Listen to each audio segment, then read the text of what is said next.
Welcome in from all over the world. Welcome in from South America, North America, Asia, Australia, Indonesia. We got people coming from all over the place. But for the most part, today we're talking about Pacific Northwest. But want to welcome everybody. Like always, if this is your first time or if you're returning, would love to know where you're coming in from. My name's Raleigh. I'm coming here from Corvallis, Oregon. Also joined here by Zach Weiss, Susan Richmond, and Brenda Smolafoti. For me, this is a really fun and exciting webinar because I think one of the things, a pattern that I see um, through the movement of water cycle restoration is it's a lot of women leading the charge with their interest, with their charisma, with their enthusiasm, with their desire to do something positive for future generations. And that's not to say that it's not accessible to everybody. But so many times we see all these male figureheads in the movement, and all the while we have really amazing female leaders that are pushing things forward on the ground every day. And it's been really amazing to work with the two people we have today here, Brenda and Susan. It's been a really long time now working with Brenda. I think going back to 2013 or 14, so uh, almost maybe more than a decade now. Yeah. Um, and through this incredible project that we've co-created, Tabula Rasa Farms and the ground, I'll put the links in the chat here. It's kind of sparked a region and a whole movement a movement in the whole region as more and more people see this. And this leads us to Susan's part of the story, who came and saw what was done at this place and said, "Oh, this is beautiful. This is amazing. I want this at my place."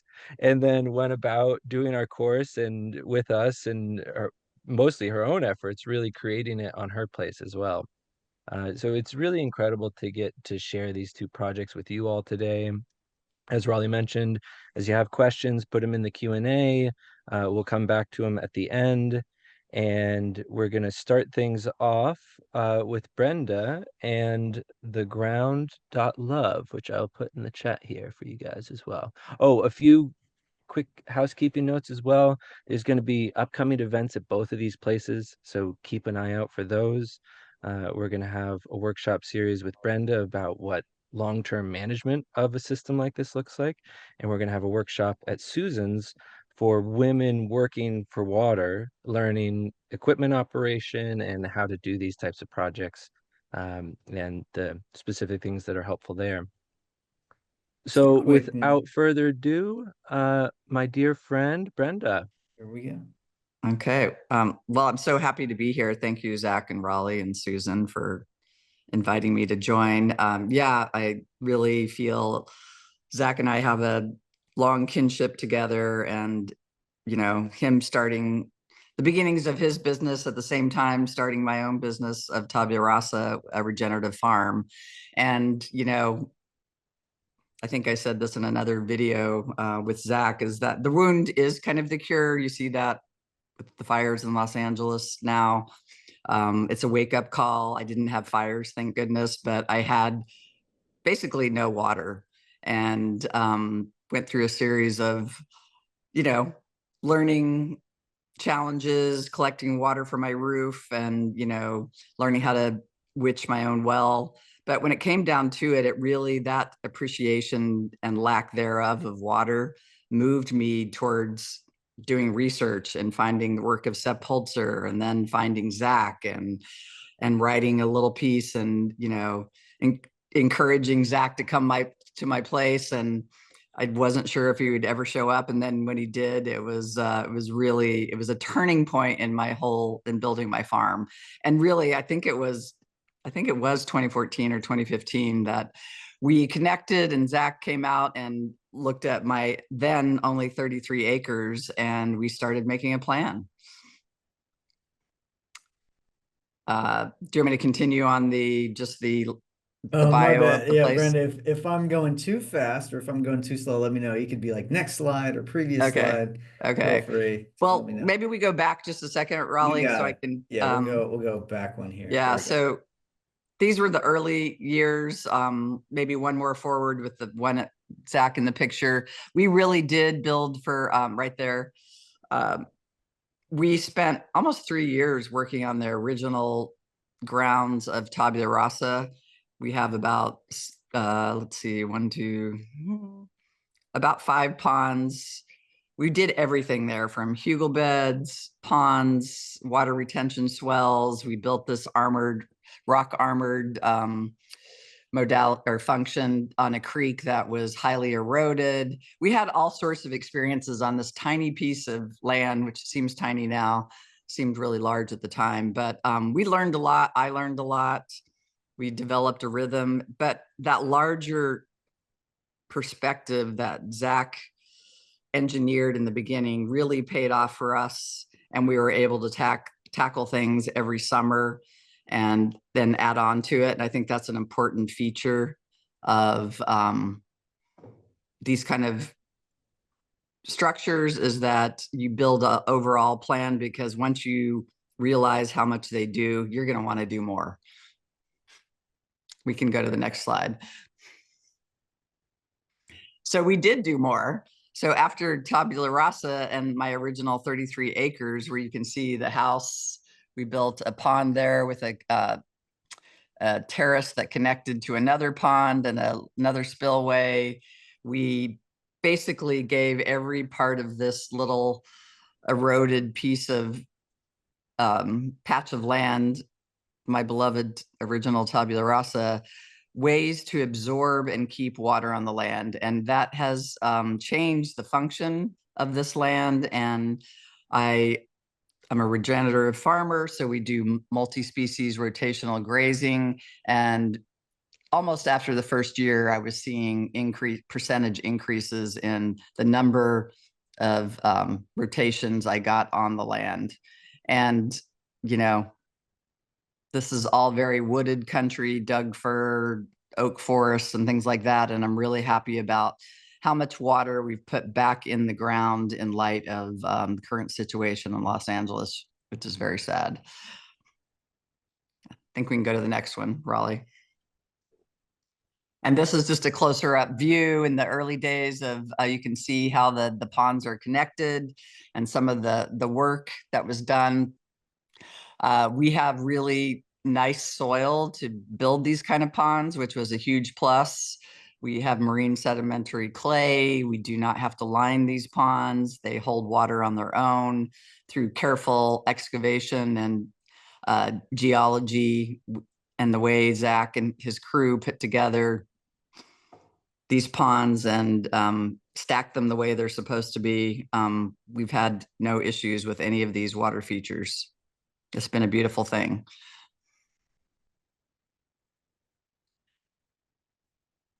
So here you can see some of the interconnected water features across the landscape.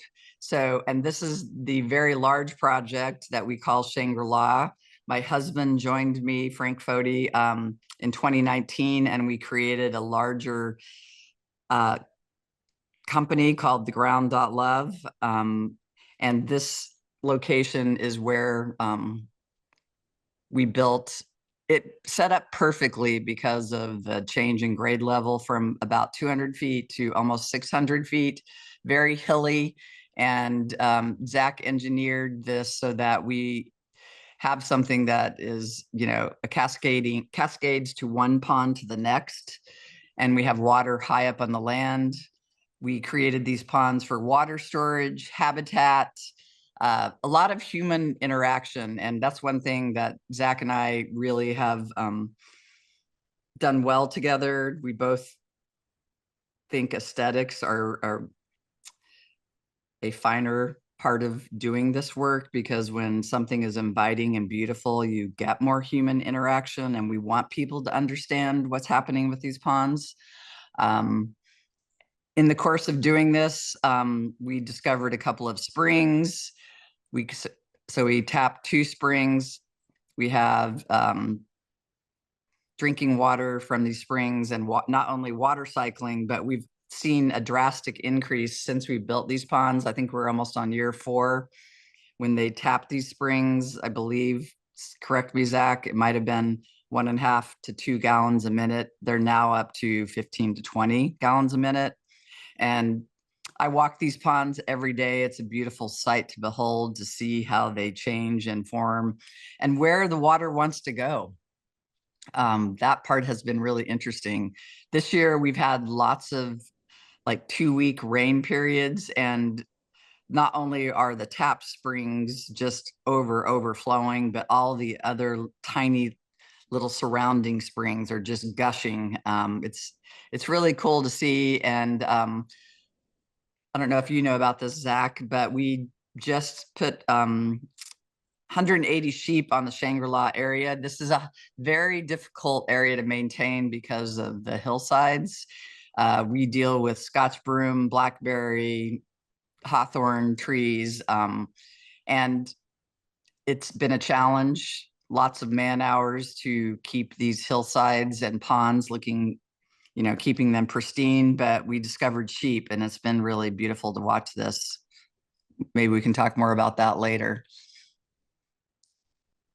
We could go to the next slide. So there's lots to tell about Shangri-La. I think this may be one of Zach's largest projects. It's basically has 4 ponds that you see here. It also has a what we call a water garden pond and a connecting pond about 1/8 of a mile away called Woods Pond that also feeds into this system. So we're creating year-round water supplies for the landscape, farm, and ecosystem. And this particular area is more about the landscape and the ecosystem, because I would never want to put cattle on these steep hillsides. I did talk about the sheep, so that's why I'm just saying that just happened. And now we're discovering more ways to bring animals in to help maintain these. And that would be, sheep seem to be the ticket here because they're light on their feet. They're not heavy browsers. We did discover that they eat Scotch broom and blackberry, which was awesome. And so we really have a nice clean slate to work with. The spring, we're thinking about even reseeding. I see there's some questions coming up. The sheep, we actually hired a company to do this, and we don't have heavy predators here. The number of sheep that were in this flock, they're protected by fences. So we did not have any problems, and the shepherdess was there twice a day. So far, no stories to tell about predators, thank goodness. More stories. There's lots of videos about Shangri-La because it is a pretty epic project. I live here every day, and the beauty is just enormous. And knowing that we're storing all this water in the land and creating, fire protection, better ecosystems. And really, it's a place that we built around. We also have a 9-bedroom inn just up top. So we wanted to create an experience for people to immerse themselves, to understand what we're doing here as a regenerative farm, as a water retention permaculture place to learn about. And really, it's about the experience. When people understand about water, they start asking questions. They want to know how they can do more. And yes, I see some questions on here. Did we have to deal with any water regulations? My husband was very intent on getting these done. And so we had the mindset of just moving forward and asking for forgiveness later. And that's what we did. We did end up being reported through our Department of State Lands here in Oregon that regulates building of water systems, and we did negotiate with them. It was not a fun process. Zach helped shepherd us through that as well. But I also think it was a process for them to see how well things can be done. And yes, if we were going to do this again, we would definitely get permits. And I know Susan did get permits. would I, go back and do it the same way? I'm not sure, but we probably would just now be building these ponds if we had gone through the system. So, that's up to you to decide and the regulations of the state or country that you live in. I'm looking at the highlights here. Yes, we've had increased agrotourism here because of because of the system that we put in. We've had national media attention. Not enough, though, I would say. I would say it's more local. We're still out on the edges of, at least just personally, I know Zach and Raleigh are doing much to get the word out there, but people still don't quite understand why we invested so much money into doing this. And really, it was a long-term investment. This will probably never, this system itself will never pay for itself monetarily in our lifetimes, my husband and I, but it will in the next 7 generations. And that's what we're looking at, is long-term coefficiencies. I mean, you can look at this as a short term, because it, in my farm's case, the original farm, I was looking to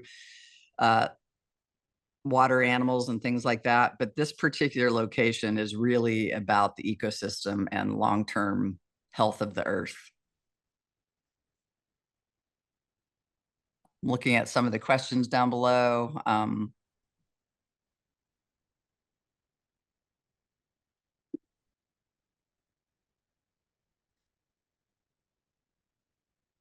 I think we can go to the next slide. So I haven't talked about, I kind of dove into the farm really quickly. The farm was a whole process that took about, this is our 10th year of being a farm. And like I said, in 2019, my husband joined me. And when we were trying to figure out how to work together and make the farm economically sustainable, we realized that hospitality was probably the other part of the equation, or agrotourism. So we started investing in buying more land, and that's when the Shangri-La ponds came, and building a 9-bedroom inn. So it's really a whole kind of global system where we do events, farm tours, we have agritourism, we have education, we have workshops, retreats, a hotel and restaurant. So our farm supplies most of the produce and the proteins at the restaurant. So it's truly a farm to table restaurant. Authenticity is very important to us. We encourage everyone to come stay with us, come experience the inn, come experience our food, come see our farm, because that's how we get this message across. I mean, a lot of people, I would say a lot of people on this webinar are very interested in doing something boots on the ground, which I totally relate to. But there are many of us humans that, they have other jobs, they want to do something else, but they're very interested in supporting these kind of endeavors. And I think that's where agritourism comes into play. I do see one of the questions. So I started out with dexters. We have, clay soils here. It's very wet most of the year. So in those pictures, you're seeing dexters and Devon cattle. We do a mixed breed between Devon and dexters. So again, I'm just, we've built a whole kind of ecosystem with 400 acres with these water retention permaculture centered on the farm, with agritourism and places to stay and experience what we do. I don't know if there's a next slide. Fantastic. Thanks, Brett. I think that's it for now, but I want to point, yeah, that was excellent. I mean, I've got to know Brenda since 2017. I got to help Zach on 1 season of pond building, and God, what a beautiful experience getting to be just a part of that landscape for a month, and seeing the changes that happen, and getting to visit it year after year, and seeing all the water come across, and the ecosystem transformation. But I just want to point out real quick, there's 2 excellent videos on the ground and on Tabula Rasa farms that I'll put in the chat box. One is one done by us at Water Stories, and there's another done by Andrew Millison. We'll put both of those in the chat box, but really cool videos that'll show you the transformation about how this landscape changed over several years and how Brenda works with her farm and how the ground functions. So And I if I reckon, can just chime in here real quick before please. we go to Susan, for me, one of the biggest aha moments was going to Sep's farm. And once you see and experience a landscape like this, you understand it in a whole different way, how any human, any living creature could be happy living in a landscape like this. Mhm. And so I just want to say, if you have the chance to attend any of their events, if you have the chance to do a farm tour, do it. You will not regret it, because there is all this tacit learning that takes place when you can experience a site like this. And then, as far as an agrotourism accommodations, this is probably one of the very best in the world, really, when you look at it. It was quite incredible getting to stay at this inn that's built into the ground, so it fits into the landscape better. It's also using the ground thermal regulation.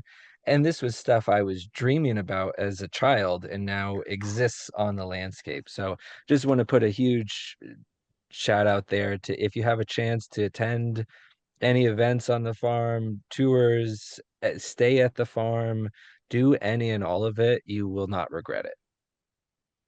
Yeah, Thank you, Zach. there's no place like this in Oregon, especially. It's like you in Europe, you have to go all the way to Kremeterhof, or you have to go into these magical villages in Italy. But now you can see this right in Oregon, which is so cool. Being able to go in our backyard in the Pacific Northwest and find these really beautiful, beautiful places. Yeah. All right, well, let's move on now to Susan with Bellemare Farm. Awesome. Well, feel free to take it Do you away, want me to Susan. give a little Oh yeah, intro here, intro, my Susan, or do you want bad. to dive right Sure, in? sure. Yeah. No, you go ahead. So Susan, a really awesome lady farmer as well, doing a lot of work with horses, which is super cool to see. And she was one of our very founding members of Water Stories, one of our first students, part of the first cohort. And we had a really amazing time this past year doing our first Water Stories intensive, where we were doing a workshop during an active build site where people were getting time in the machines, time seeing everything unfold. We tapped a spring together. We built another small pond together. We did all sorts of things. And it's a very special person and place to open up their space in that kind of way. So a huge appreciation for Susan and what she's doing, and really making this stuff accessible for different people to learn about. There's not many people that are okay with new operators doing anything on their land, let alone practicing on their land. So really incredible. And we need more of this. We need more of people opening up their spaces for many to learn from. This was a project that primarily just Susan could have learned from, but instead it was opened up and we had 25, 30 different people learning the process, going on to do their own projects afterwards. And so these are the kinds of things that really help uh, build capacity within this space and build the number of practitioners that are able to do these kinds of things. Thank you. So before we jump into this, I wanted to just say that Andrew Millicent's been mentioned a couple of times, and I give him credit for getting me involved with Zach. And I had no idea who Brenda was or Sepp Holzer.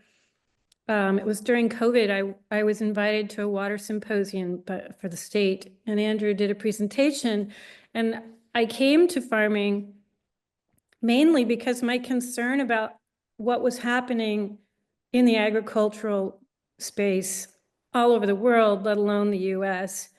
So I worked for Nash's Organic Produce up in Sequim, Washington, and we did 9 farmers markets, and I got to try everything from the irrigation team to the harvest team to the field crew, and then sales. And I learned what I wouldn't want to do on my farm and what I would like to do. So and what I couldn't find at the farmers markets was bread grain that was non-hybridized and no chemicals. So I went on a search for landrace bread grains. And I came and looked, I took 2 years to look for land. The number one priority was enough space to grow food for my horses. And the other was water rights. There had to be good water rights on the place. It was amazing how casual people had been about that. So a lot of places had been bought by people who were non-farmers, and they had lost their water rights over time. Anyway, so Andrew, I hired Andrew after, it's COVID. We're kind of all at home in lockdown. So I emailed Andrew, and he came out and spent half a day with me and mentioned Zach and Sep. And I was like, I have no idea who that is. And he said, well, maybe we could get a tour, but he's working for a client that's pretty private. So I'll see what I can do. Thankfully, Brenda and Frank allowed us to come. And we got to meet Zach, and I saw the Shangri-La when it was bare dirt, had just been dug. The machine was still there, and the ground was just a vision. It didn't exist yet. So that was the turning point for me. You can watch it on a video, but experience it and feeling the change in the amount of life and energy when you see the new ponds versus the established ones, and how nature had just roared right back. That just did it for me. So really glad to be here. I'm glad you're all here and involved in water stories. I have to say that again, I came to create the food that I couldn't find, and to see, to follow some old methods, like pre-industrial methods, which is really regenerative farming at this point. I'm not big on labels. I think it limits the scope of our thinking when we start titling it permaculture or biodynamics or regenerative or whatever. We're really here to work with nature and learn from nature. So I do have horses. There's Suffolk Punch, which is a kind of a rare breed from Europe, but these were bred at the Bee-Bar Ranch in Montana. When I was at university in studying equine studies and I worked for the J.D. Wheat Equine Research Laboratory. And and I was also an avid reader of the Small Farmers Journal, which is a great, not just horse, but all livestock and farming of traditional ways. Great resource here in the US. So yeah, on the left there is Gunther's on the left and Amos is on the right with the little white spot. They're brothers, half brothers. They have the same father, different moms. And that's them in harness. And the middle picture is the day I went to get them. I found them because of the Small Farmers Journal. I was involved with some Teamsters who were just true horse whisperers. And I really wanted to learn. So I went for a week to an old ranch in Montana and Doc Hamill, and that's all we did for a whole week. I went to that one because there was housing on site and I could cook for myself. And we didn't go anywhere. You got picked up from the airport, bought your food, and you were not going back until the end of the week. But that both Tabula Rasa and that moment really changed my life.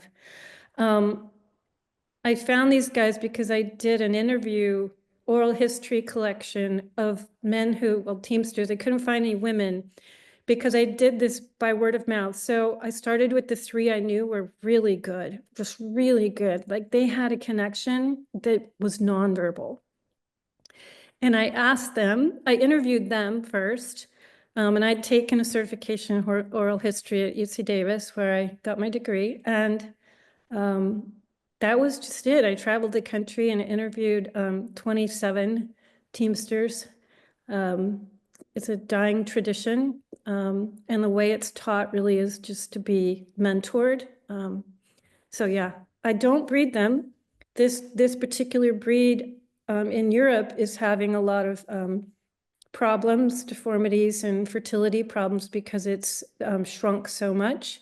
And then when the Teamster, who's one of my biggest mentors who raised these boys and trained them, when he retired, they couldn't find anyone to replace him. So a lot of the breeding mares went to Canada. But you'll recognize them because they'll have a bee with a bar on it on their left shoulder, and then you'll know they're from the bee bar. Anyway, next slide. Oh yeah, okay, so this is one of the first fields. I opted because of, again, my lack of inexperience. If you don't have a lifetime of working horses, this is a view of the farm from the southeast corner along the driveway. This field now is covered for vegetables and hoop houses. But I initially started with a book that was actually written in the UK in I think it was 1879, called The Clifton Park System of Farming. It's out of print, but you can find it online. It has some pages missing, and it's written in Old English, so they take about 3 pages to tell you something like we would have said in a paragraph. But you know, it's fascinating. His whole pitch was, don't grow what the people want, grow what the soil needs. And do a mix of seeds. He had whole, basically, seed recipes. So yeah, highly recommend that. Changes your opinion. I had a hard time finding seed, and I went to the Cascadia Grain Conference every year and met a wonderful gentleman who was retired history professor who grew up farming in Eastern Washington, and where his brother still farmed. And he had taken on a project of finding landrace grains that people had brought with them from Europe or wherever they came from, in a can on a, the whole way. And it was their favorite bread grain typically. The beauty of nature is that bread grain grown here will change, right? Like it'll hybridize, it'll change, it'll adapt. So he gifted me several varieties, red fife, which I still grow. Farrow I had to buy from Bluebird out in Washington. I started with 5 pounds and got 350 pounds out of that 5 pounds, and that's all she wrote. That one is my favorite. I have Sonora White, which is more of a pastry flour.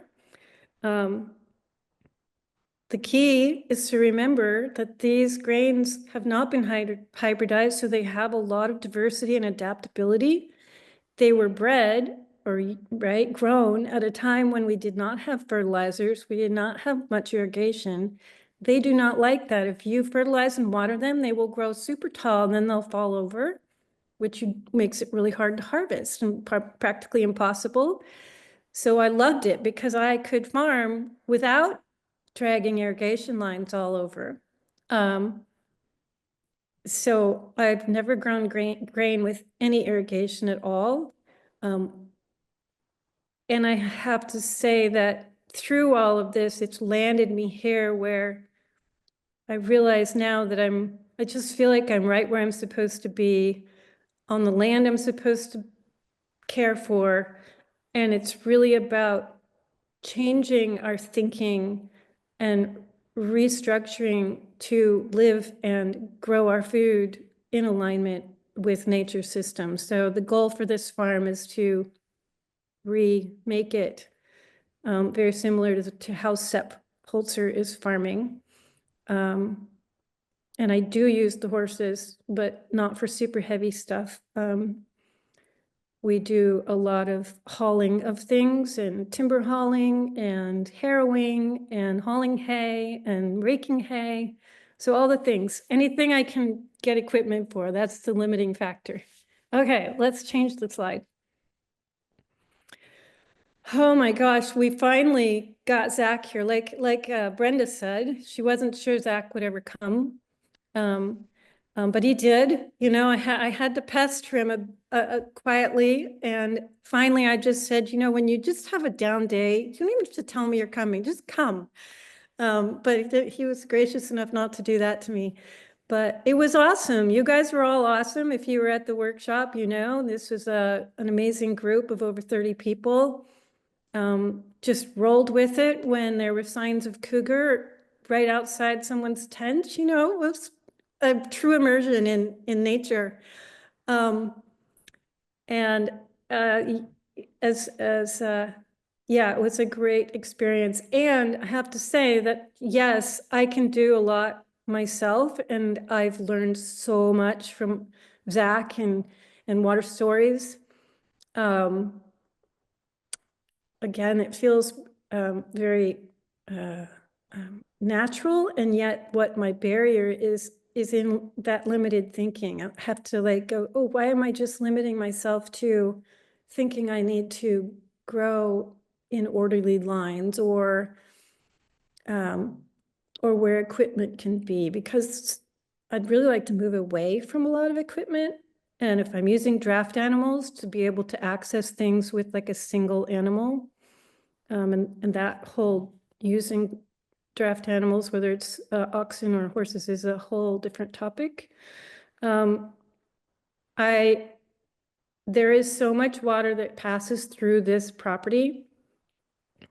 It's at the top of a valley, and it's has 3 watersheds, one of which is very large and comes through about a third of the property on the west side. And the rest of the property is essentially 2 individual watersheds. So that gives me some definition, but you can, you know, it just depends on where the water wants to go, how we can play with that. And we've just started this journey. So it's pretty exciting, and look forward to sharing with you. I did get an application for my pond, maybe because I started with Andrew, who's a permaculture instructor at OSU. So I was already kind of in the limelight there. But he hooked me up with someone who knew the water master. So it's that old story of it's who you know. It was supposed to take 9 months, but it took a little longer than that, almost a year. And I hear now that it takes 2.5 to 3.5 years. So the frustration for me was that on the application, it didn't give you any sort of box to check for a water body, for water cycle restoration. It was, you know, either fire mitigation type. It was basically a pond. That was like it, and whether or not you were going to irrigate from it or use it for livestock or for wildlife. Those were the only options. But since you're all in water stories, your opportunity is to actually educate the people who come out to your property in regard to that application. So I say go for it. Okay, let's move on, Raleigh. Thank you. Okay, this is pretty much central on the left side, and that is an actual picture.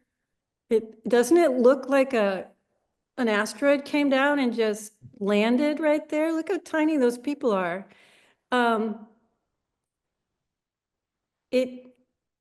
have to say that once Zach and crew left, I was pretty much stunned and thinking, oh my God, this is going to take 2-3 winters to fill up. There's no way. This is so big.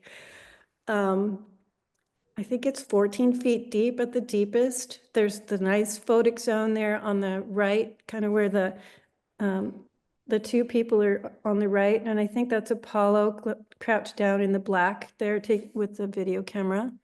That curves all the way around.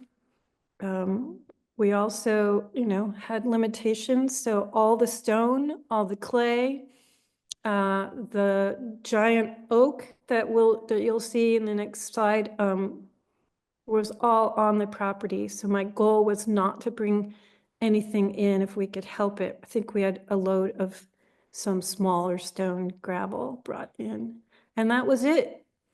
So that's exciting. Again, like Brenda, this is, you know, geologic soil, so tons and tons of clay. So I do have some stashed extra piles of clay for more projects. And here on the right, you can see it. This was like 2 weeks ago. On the far upper right, you can see the water actually flowing out. And you can see how it's, come up to the high point. All the stones that are set around the edge are where the high point was expected, and it's right there. I've had some tours. I kept it small-ish, like 12 people at a time, and I grouped them based on people I thought would enjoy meeting each other. All people who had reached out to me to see if they could come see it. And if I did that individually, it would have, I'd still be doing that. And it's not that I'm not going to, it's just, time is precious as you're trying to manage a lot of acres. In the right side, you can see how, well, let's start on the left. You can see the beginning, the dam that they're wetting. And then above that, the terrace, the inlet terrace hasn't been created yet. Those are piles of topsoil that are up there above the equipment. Over here, we're now standing up there, and what's right in front of you is the terrace with the inswaled ditch full of water, which is running to our right and going into to an inlet. There is another terrace like this that comes from the other side, and they meet at one inlet point. That terrace is all topsoil with that Zach put back on, and it's got a cover crop on it now. And we're going to use that to plant because we do need cash crops.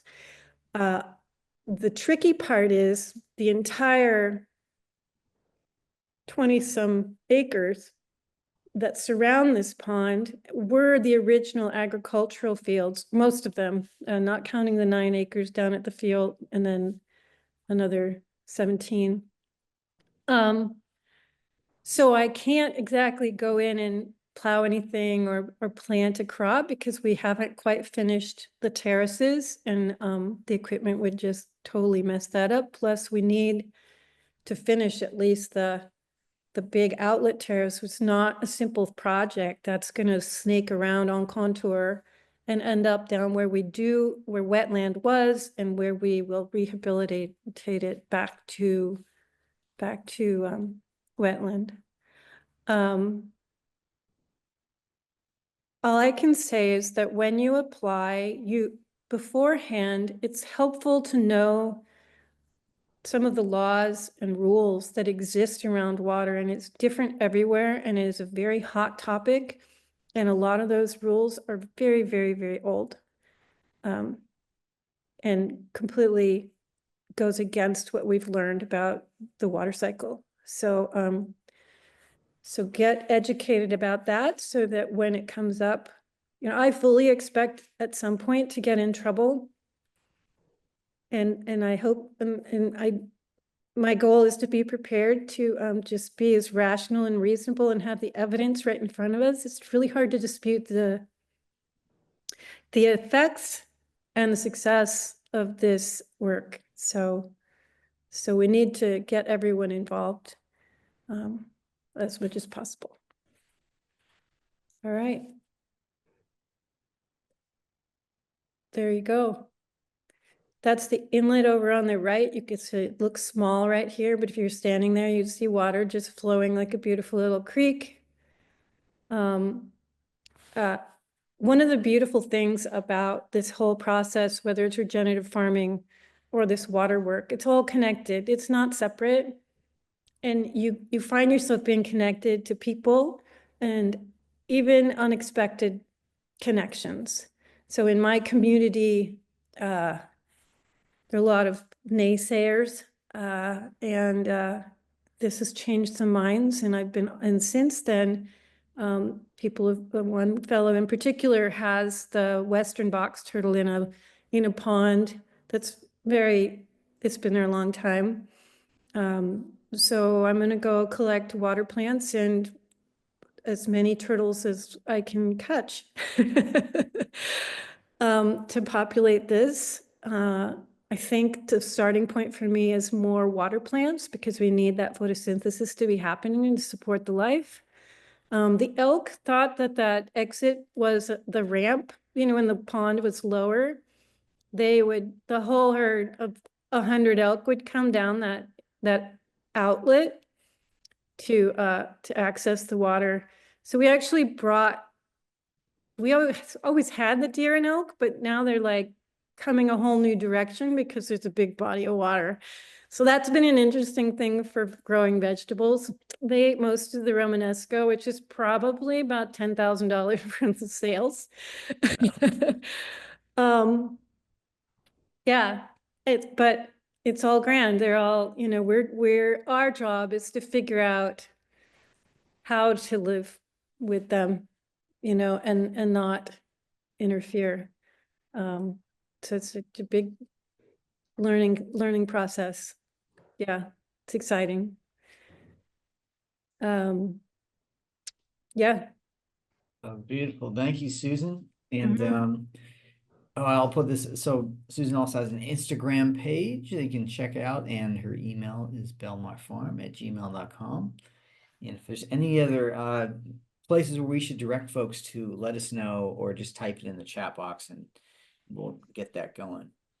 But Bellemare Farm is going to be featured extensively in the pond building course. That's part of Water Stories. That's going to be included if people sign up for the upcoming core course launch. But yeah, it was very exciting just being able to film there for a few weeks and see this in progress, and then all of a sudden see this image that Susan sent. I couldn't believe that the pond filled up that fast. That's amazing. The other Yeah, one and filled up too, the little one. Oh, cool. that's one of the repeated things that we always hear about is, after the project, people think, oh my gosh, what have I done? This is never going to fill. This is way too big. And then, lo and behold, the rains come and it fills and it recharges and it really happens so much quicker than you might ever imagine.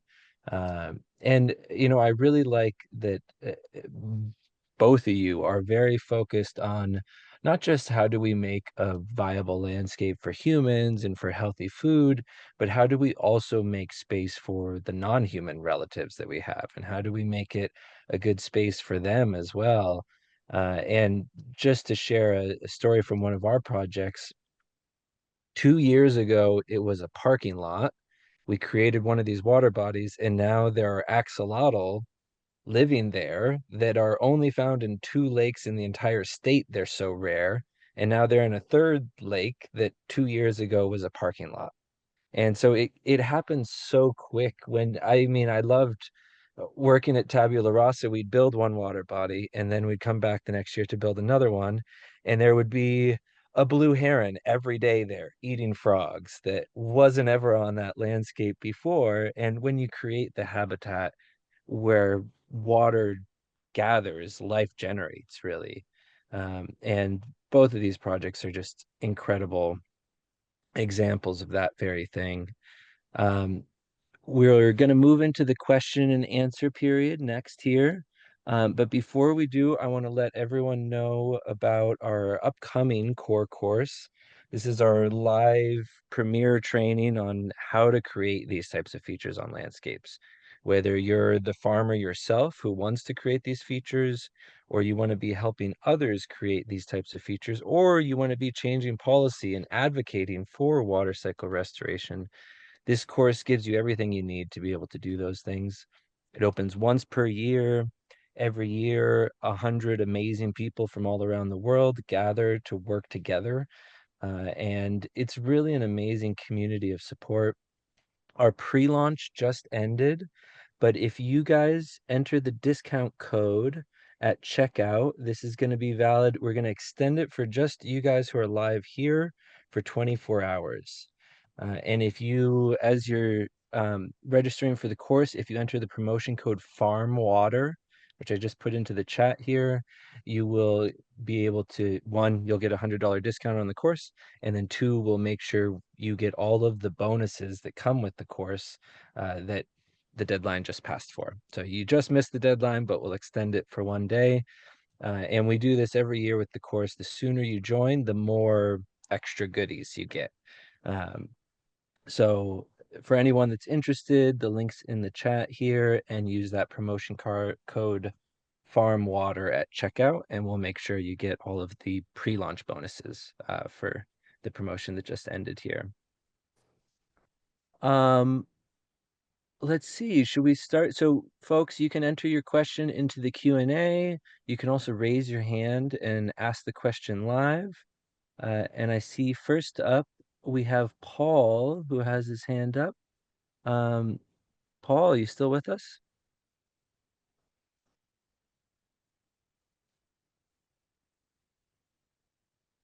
And you are muted still, Paul, if you're... Hey, everyone. Actually, I don't have a question. My hand was raised by accident. I apologize. No worries. No worries. Hey, Zach, before we get too started in, I see a lot of Oregon folks online. And, you know, one of the things we didn't mention was the advocacy group that we started with another one of your clients and myself and you and Megan, called Permaculture Land Users Group of Oregon. Maybe we could put that up on the board just so people have another, if you're interested in joining or learning more about what we do for advocacy. So. Thank you. And I put that in the chat earlier. I just put it in the Did you? chat Okay. again here. Yeah. Yeah, but good to mention it too, because not Yeah. everyone reads the chats. Yeah, thank you. And this is that website here. And, you know, this is something really important. You see what's happening right now and what is happening more and more every year. We need to change the policy to make these things not only feasible, but ideally incentivized so that the people who are creating these great ecological benefits are rewarded for doing so. And so I think this is a really important effort, Plug Oregon, that Brendan, Susan, and lots of other Water Stories people are all involved with. So definitely for other folks in Oregon and neighboring places, they're hoping they can create a model to change the policy in Oregon so that other states can then use that same model to change their water policy. So really important efforts there.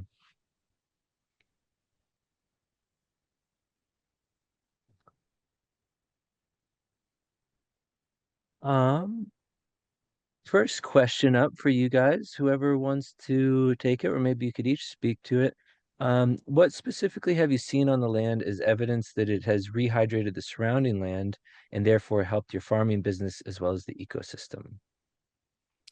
I'll go with that one first. I talked about rotations, and just to explain that, I'm a pasture farmer first, and then we have animals. So we have a small window here in Western Oregon because it stops raining sometimes in May, sometimes in June. And so having the water, or having the soil hold water, is really important to grow grass longer. And when you can grow grass longer and you manage it properly, you get more movement across the land with your animals. We call that rotational grazing. And so we use our cattle, our pigs, our sheep, whatever it is, as the lawn mowers. We manage them. And so that's sub-irrigation. Zach and I like to call it sub-irrigation. When you've, over time and over the years, when you have these modalities on your land, you're in essence creating an underground network of irrigation. And so yes, I've increased rotations on my land by at least 30 to 40%, and we're just in year 6. So I'm sure Brenda's seen a lot of change too as each project was done, each of the water bodies, because the evidence is below as the water now channels down or along a terrace. And that's what I'm finding now that I know for sure that this is going to have a lot of water, at least through the wet season. I will plant my trees accordingly so that they can reach that water.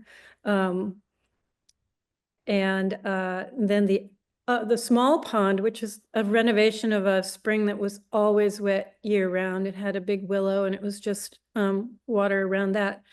That one fills up, but it doesn't hold the water like the other one does as long. And as a result, the water downhill has changed. So I feel like your project leads you to the next project. Each one takes you to the next design. You may think you have something in mind of the complete picture and design, which is fun, but that's really not how it works. Which is why Zach doesn't usually do a big fancy plan for you. Basically, his plan is, here's where the water's going and here's where we want it to go. They're arrows. But I see that now. And yeah, it's shifted having given it time, it's shifted the priorities I have on what needs to happen next. And maybe I can share a bit just from my perspective too, I mean, one thing that has been really fun and rewarding for me is getting to come back and work on the same place year after year at Brenda's.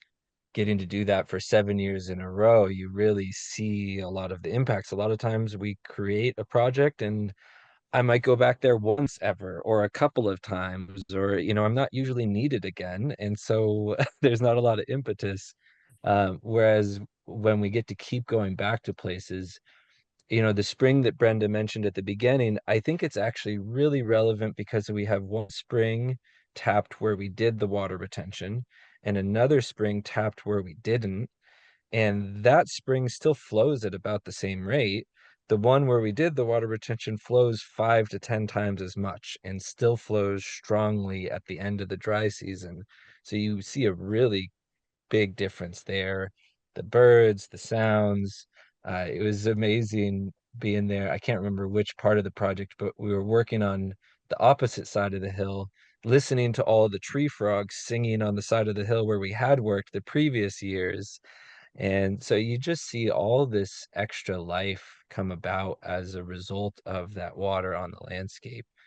And for me, that's one of the most rewarding things. If we can, take so much from all of the wildlife, we push them to just the absolute margins of survival.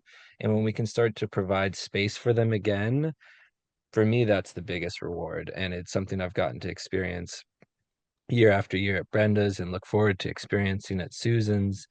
And even the seasonal creek, at the beginning when we were working, it would not flow for 3-4 months during the summer, and now it doesn't flow for 1 or 2 months in the summer. Yeah. And these are not crazy things that we've done. They're all fairly small earthen features with natural materials, but achieve some really nice results. Yeah, there's so much to talk about this too. I'm just like, I want to reiterate, it's the wildlife that come to these places that really makes my heart sing too. So thanks for bringing that up, Zach. Yeah.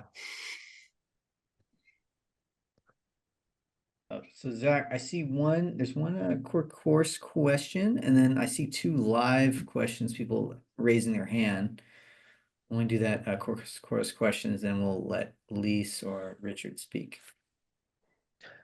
Yeah, so one of the questions here, are there any New Zealanders already signed up for the course? We have had a number of New Zealanders in the past. This current live course, I'm not sure where everyone is joining us from. We'll be learning that during the onboarding. But there are definitely New Zealanders that are starting to practice this. Some of our first students, Ayun and Lucia, they're in between New Zealand and Chile. She's from New Zealand, he's from Chile, and they're doing really great work. So yeah, there are other Kiwis and a number of Australians usually that join every year. So you're not alone out there. Zach, correct me when I'm wrong. This isn't David Spicer. He's going to hop on and do some guest lecturing Yeah, and this year. this Awesome. year we have David Spicer joining the course from Australia. So that's super cool to have such a excellent practitioner taking our course. And I'm sure people will learn a good bit extra this year from him being part of it as well. Awesome. All right. Well, I think Richard raised his hand first, so we're gonna let Richard talk, then Lise, and then Horatio if they're still there. Hey, Richard. Hey, can you guys hear me? Yeah. Okay, fantastic. Hey, Zach. Hi, Susan. It's been a long time. How are you? Good. Thought you disappeared, like off. I know. I'm still alive. I'm still alive. I'm still rocking hard. Yep, Good, absolutely. And great. Brenda, go to your place and just wanted to say it's awesome to see how much you've you know, I guess how's it long? How long's it been? 4 years? 5 years? For Shangri-La, Yeah. I think 4 years. Okay. Yeah. Fantastic. Okay. Well, I don't want to waste anybody's time, but I think, and I know Zach knows exactly what I'm going to ask right here exactly is, do we have any baseline science in regards to the way it was and what, when the intervention occurred, like you guys have already expressed it already in the counting of wildlife, insects, aquatic life, but did anybody get any data? I can answer really briefly that, other than like measuring something, no. It's more of, videos, like what did it look like before, Okay. right? So we'll be able to, with water stories, we'll be able to put out a video of the before and the, as it develops. The farm was already on the Audubon Raptor route. So that will give us data as she counts, because she publishes that. Well, she didn't publish it, but she shares it with everyone on the route. And I am absolutely positive that those numbers will go up, even though they were good before. Other than that, just anecdotal, like I'm seeing more wildlife. Yes, I have a little more, like I have a kestrel that thinks it wants to eat my chickens now. The breeding pair of red-tailed hawks is back. There's an egret that visited the pond every day through summer, and then when it got cold, he hasn't been here, but I'm sure he'll be back. And for anyone here who was at the workshop, I didn't mention the big oak tree, which had to weigh, what was it, Zach, like 4,000 to 6,000 pounds. We had to cut it in two and move it a section at a time, which was an adventure and really fun to watch Zach position it. And then add the other piece. But it had a sapling, a little 3-foot tall maple sapling that tree had been down on the hill for a number of years. But it had a maple sapling that had started to grow. And I thought for sure that it wouldn't make it. But I remember wishing, like, I just hope that and sure enough, it's got brand new baby leaves on it right now. So just, I don't know, Richard, we'd have to have taken a picture of it looking dead. No, I think that's awesome. And it's like, so I think that the wildlife seems to be the thing that's the eye candy.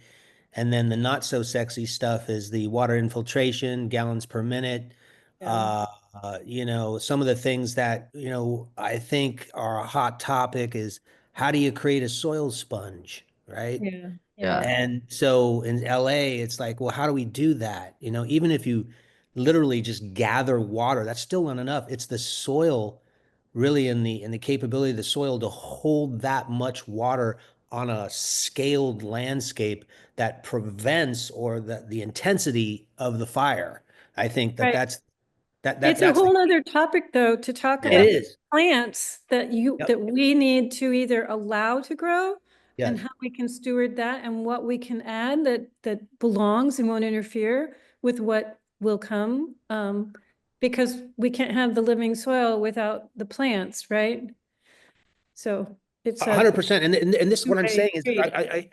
you guys are awesome. This is what I'm saying is that I love the fact that you did what you did. I just think that the story and the science is so not there. It's not there. True. To just simply show LA like, hey, look, here's what, here's what Susan did on her place. And, yeah, she hasn't had a fire yet, but the fact is that the science shows that the fire isn't going to be intense for reasons. And here they are, right? The laundry list of reasons. Yeah. And I think that that's part of the, whole deal. By the way, I don't know if Brenda, you have insurance on your site, and then Susan, you have insurance on your site. I'm sure you have wildfire insurance. I don't know. I don't know if that's something that, is a concern for you guys, but it's all part of the game uh, of this whole water cycle. Yeah. Yeah. Yeah. Well, certainly we have some insurance on our buildings and things like that. And, but you just made me think of something. Do they take into account the ponds that we have nearby? That's a good question. I don't know.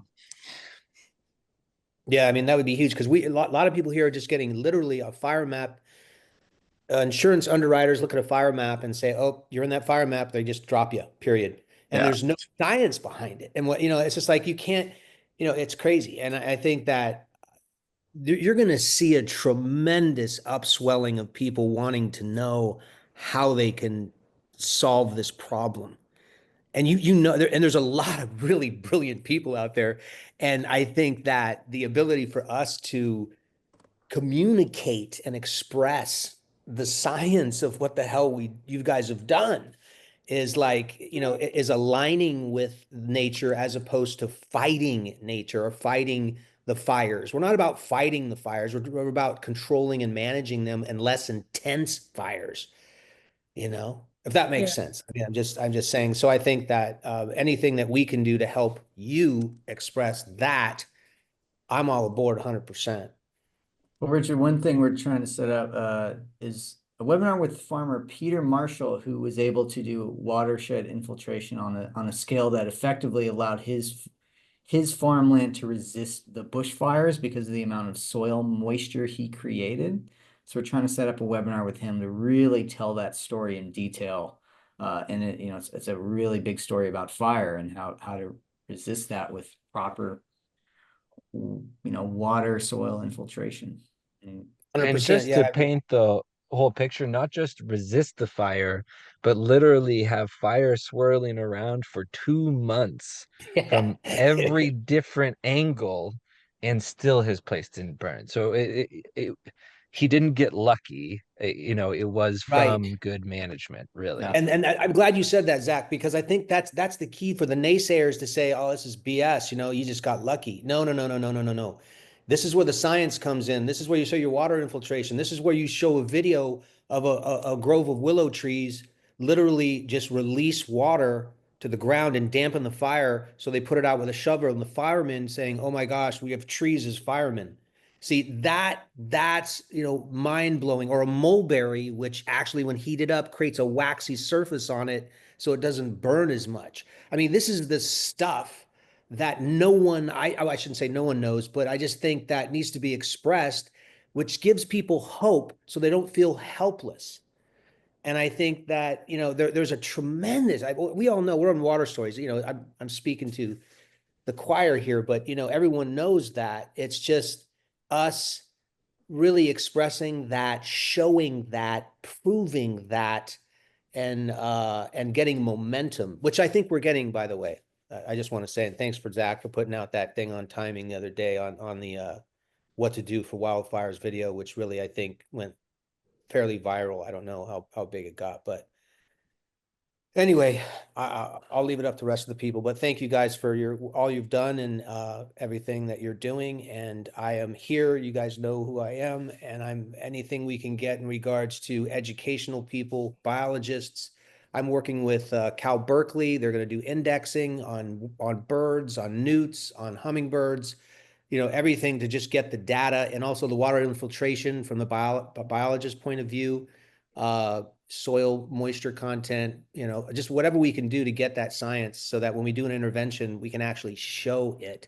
And that's where the power comes in with the insurance carriers. And now we're talking.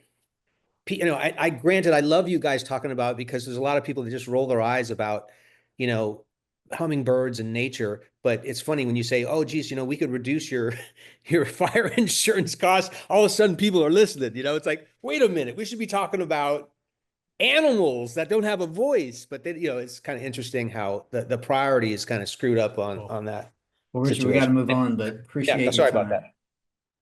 All right. Awesome. Well, let's see. I see Stephanie next up. Hey, Stephanie. Good to hear from Hello. you. Hi. So I'm in Southwest New Mexico. I live in Silver City, Chaparral Forest area, and I just kind of wanted to contribute, speaking about like data collection. Richard, I think his name was, touched on that. I uh, I use these simple little meters. They have like two tongs. They go into the soil. They tell you the moisture level. And so my first year on my land, I recorded in my little farm journal, what was the moisture content. And then I recorded with photos and things like that, what type of like flowers, what kind of insects I saw, and just like little notes like that. And I mean, it doesn't have to be like a huge like record keeping thing, but if we can collect that kind of data, it makes leaps and bounds in informing legislative action, because legislation doesn't look at videos. They want numbers, they want data, they want hard facts. So like I would love to hard encourage anyone newly pursuing like, I don't know, food forestry or water restoration or anything along those lines to try to record some data and have that available and offer it to legislators that might be trying to make seriously the meter records alkalinity, moisture, and light. I think there's one other thing that I'm not thinking of, but I don't know. I know, that's all. Thank you, Stephanie. Really quick, Raleigh. Yes. I would highly recommend, I mean, time is a very short commodity when you're doing a lot of farming and you have a lot of projects. But I've with Plug, which led me to, and then Zach has an operator who came and he's working locally. So Jared is his name, and he's reached out to Lynn County, the Linfield College. And they are interested in being a part of tracking and collecting data before a project is done.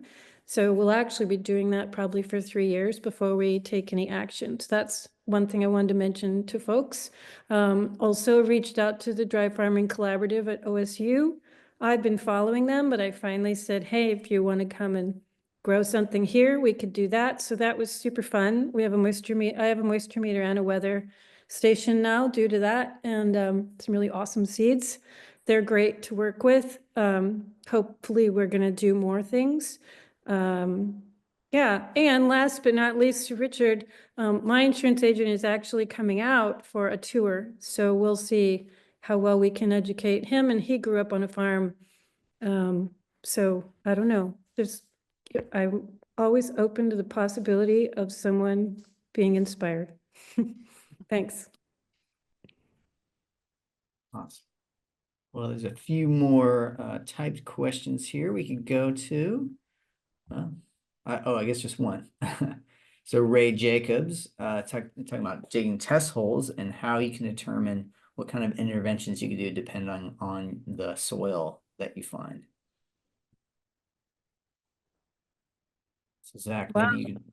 I'm wondering if you're in the water stories course yet, because that's what it's all about, right, Zach?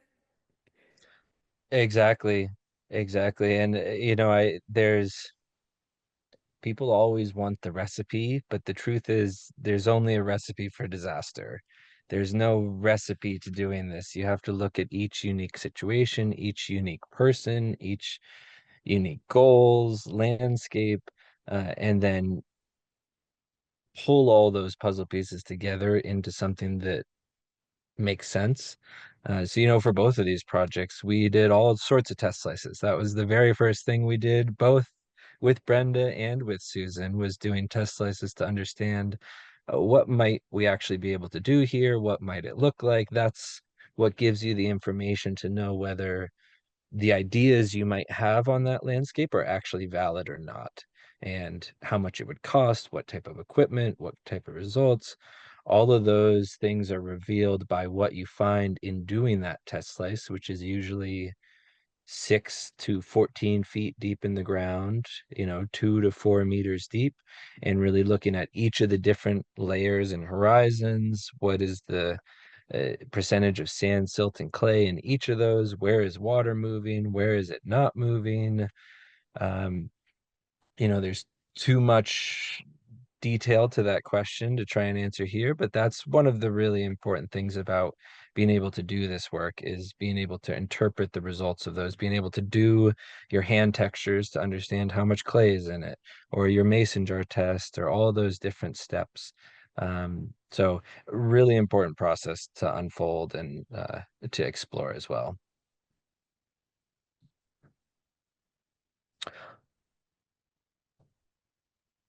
Oh, I thought we had one more. Yeah, we had one person with raised their hand hand up. from Megan, if she's still there, or did she leave? Megan, would you want to raise your hand again? I just saw your hand was up, but then it went down, but you can always raise it again. We'll get back to you. If anybody else has a question, that was a great time. We're got maybe like 5 minutes left in this webinar before we wrap it up. But yeah, still definitely another time. There's time for another question. If you got one. Oh, okay, Megan. Here we go. Yeah, this is a good one. Megan says, I'd love to hear about the challenges Susan and Brenda experience growing their products and bring it to market as a small scale farmer.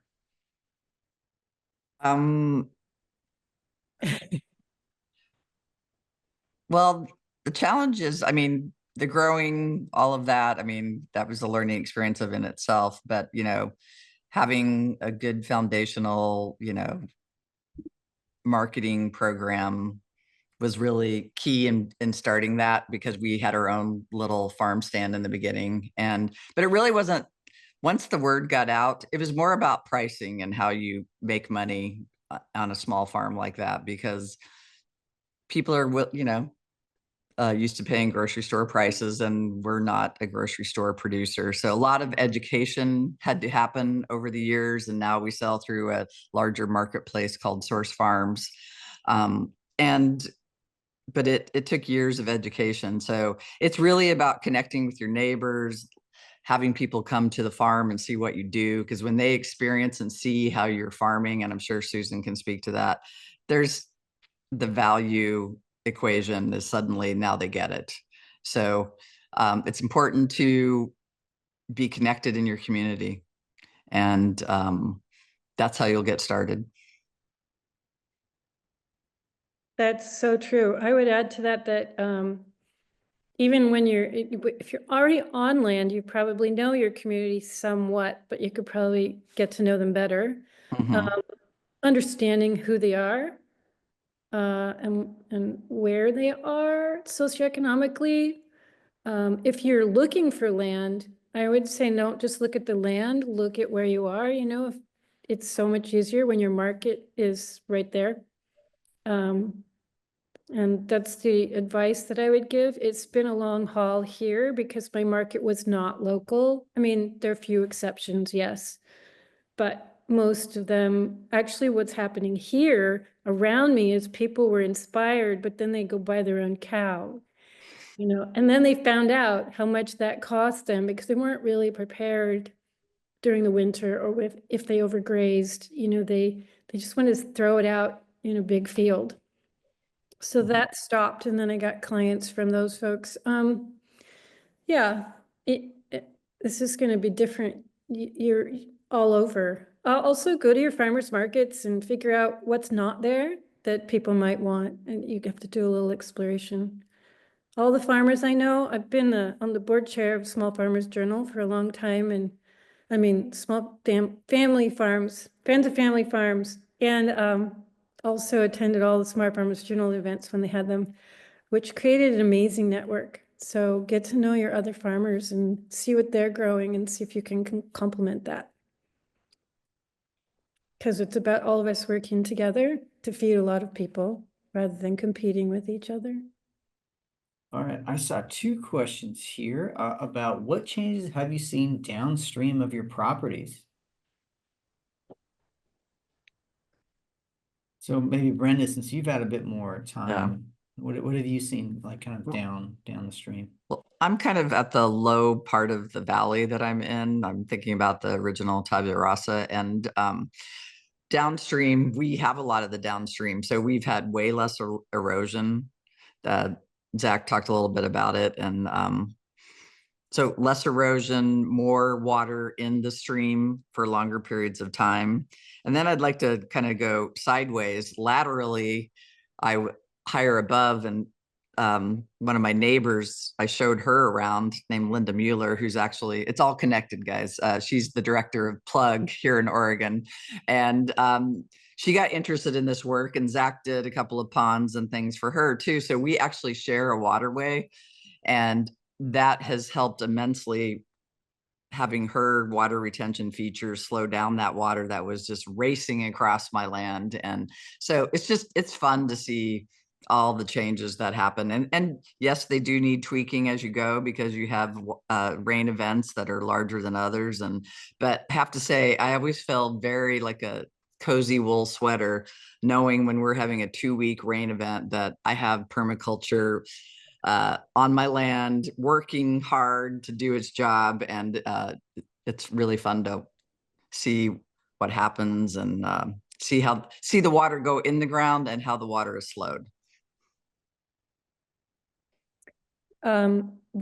I would have to say that for me, it's too new to really see that much change yet. And the projects we did were in the center watershed. So that water ends up in the creek, which is on the east border. I do have very, very active beaver there now, and I'm trying very hard to figure out how to protect those. The project we're starting to collect data on with Lenfield, that one goes on to the next property. So that would be one where I could tell you later on, like what happened once we did water bodies on that watershed at the top. How did it affect those downstream of that? But at this point, it just goes through this property into the creek. Nice.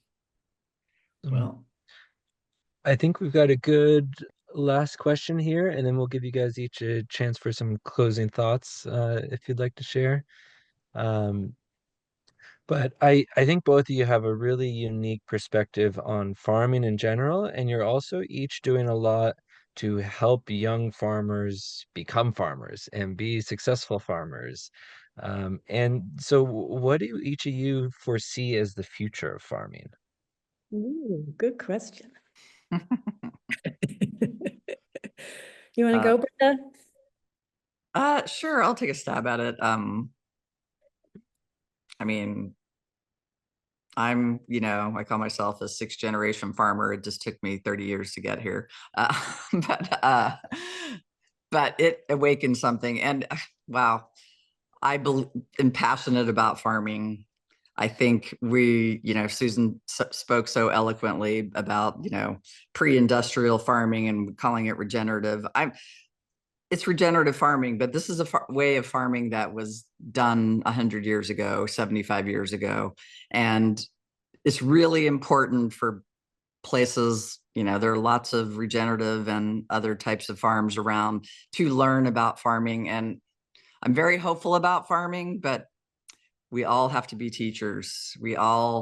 Even if someone doesn't become a farmer, being open to them to come and intern. I had a farm, we'll call him an intern, from Rome, Italy. It forever changed his way, a smoking coffee drinker, and he ended up being great with pigs and cattle, but it changed his life. So giving people opportunities to experience what a farm does, just it creates appreciation. You might not get a farmer out of that, but you'll get an appreciation. Who knows, their kid may become a farmer or their cousin because they told a story. So you just never know how it's going to happen. That's true. We are, I think, standing kind of on like on a road, right? That where it's either going to stay big and there's a lot of small farms, or maybe, I mean, my hope is that it will get broken up and it's taken back by the people essentially, and that they're, I mean, for example, our planning department, when you do a development, there has to, you know, if you've got a school, there has to be this many parks or green spaces. Nobody says anything about farming or a farm. And I hope to see this next generation and, you know, on to make those changes. It will reach every aspect of human life. And I would like to see farming actually be more of a healing of the earth and not just be on a farm. But this is part of our building code. It's part of our cities and our suburbia and how people live. And the changing of someone's life, I've seen that over and over. When I was leading the field crew, a lot of young folks who are like, you know, in freshmen or sophomores in college, they came to the farm to work that summer, and a lot of them didn't really know what direction they were headed. I'm not sure how they landed on farming. And it either really triggered for them, but I feel like that educational part and getting kids of all ages exposed is very healing. And if children know where their food comes from, they will be better consumers if they're never a farmer. So I just don't think there's any end, and that's our job right now. The other thing I might mention is the people who want to be farmers, and there's a lot of them, and they're just really sharp, dedicated young people. They can't afford to buy the land now. So I see people like Brenda and I as allowing that opportunity for those people. Yeah. And I'd like to see that happen in more places. It's a lot of land not being used, and I don't mean used as conventional farming, but you know, returned, but also in a way that provides us with food. Yeah. I'm reading a really great book right now. I recommend. It's called Tending the Wild, and it's the history of what we found coming to this country and how abundant everything was, and how the Native Americans had actually cultivated the natural system. Mm-hmm. Highly recommend reading that. Yeah. That's the direction we want to go. Yeah. And then have a lot of parties and work parties and eating together. Some work parties.